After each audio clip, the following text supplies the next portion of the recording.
Hello friends, today we will discuss the properties of the transition functions. Already हम transition function पे एक detail video cover कर चुके हैं. जस्ट प्रीवियसली इसके जो वीडियो बनी थी वो ट्रांजिशन फंक्शन पे बनाई थी. और अगर आप मेरे चैनल पे नए हैं तो इसे प्लीज़ सब्सक्राइब कर लीजिए ताकि आपको लेटेस्ट नोटिफिकेशन मिलती रहे.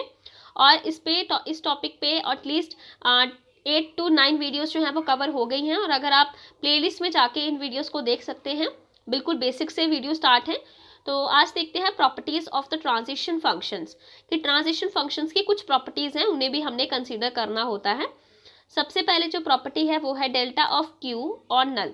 देखिए, अगर आप किसी स्टेट पे, आपको कोई स्टेट, यहाँ पे स्टेट है क्यू और उस पर आप कोई भी इनपुट प्रोवाइड नहीं कर रहे हैं, अगर नल लेके चल रहे हैं तो आपकी जो स्टेट है वो सेम रहती है.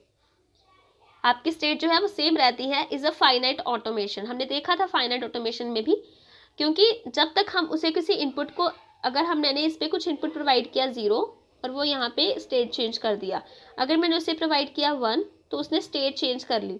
इस तरह से क्या होता है कि अगर हम कोई से इनपुट प्रोवाइड नहीं करते हैं तो वो सेम स्टेट पे भी रह सकती है और कुछ इनपुट प्रोवाइड करने पे उसकी जो स्टेट है वो चेंज भी होती है. तो इस तरह से बताया गया कि अगर हम सिस्टम की जो स्टेट है वो चेंज होती है ओनली जब हम उसमें कुछ इनपुट सिंबल को प्रोवाइड करेंगे.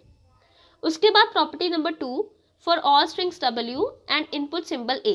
आपके पास जितने भी स्ट्रिंग्स W हैं, स्ट्रिंग्स क्या होती है, कम्बिनेशन होता है सिंबल्स का. सिंबल्स जो होते हैं, जितने भी सिंबल्स आप लेते हैं वो all belongs to the sigma, जो कि इनपुट अल्फाबेट्स का सेट होता है. तो आप यहाँ पे कंसीडर करिए ये एग्जाम्पल.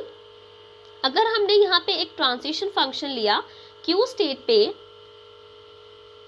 ऑन गेटिंग AW, कि इसमें क्या बोला जा रहा है कि जब हमारी मशीन ऑटोमेटन रीड करेगा, कंज्यूम करेगा इस पहले सिंबल को स्ट्रिंग के AW में, तो क्या होगा कि स्टेट चेंज होगी.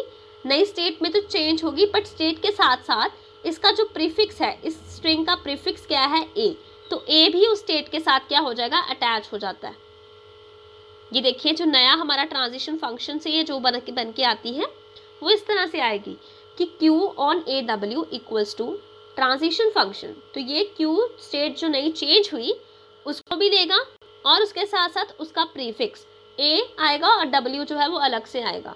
तो नेक्स्ट टाइम क्या होगा, इस Q और A का ट्रांजिशन फंक्शन कैलकुलेट करेंगे और उसके बाद इस पूरे का डेल्टा कैलकुलेट होगा.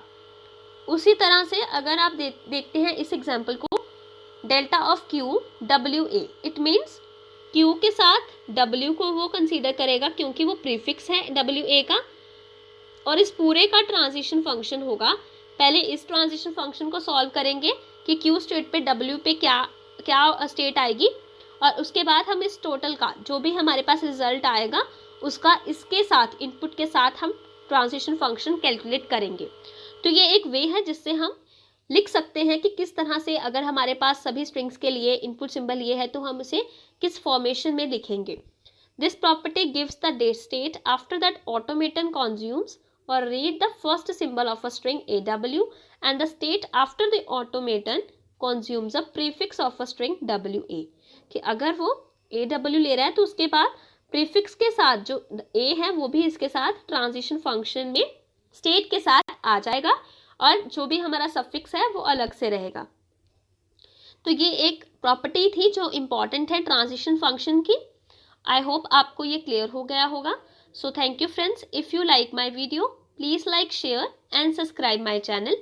Or if you have any query, you can ask in comment section. Thank you.